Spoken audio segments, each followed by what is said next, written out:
Este é o Smartwatch Halo Solar Plus RT3. Neste vídeo vou mostrar para vocês como você pode utilizar a calculadora deste modelo.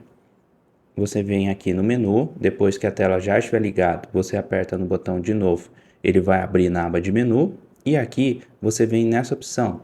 Pode ver, ele conta com a calculadora, você consegue utilizar aqui a calculadora.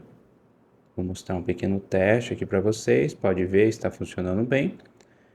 E esse é o vídeo que eu queria mostrar para vocês como você consegue utilizar a calculadora neste modelo. É só você selecionar aqui essa opção. Esse smartwatch também conta com a opção de calculadora. Espero que esse vídeo tenha te ajudado. Não esqueça de deixar seu like. Caso você queira comprar esse smartwatch, eu vou deixar o link na descrição do vídeo.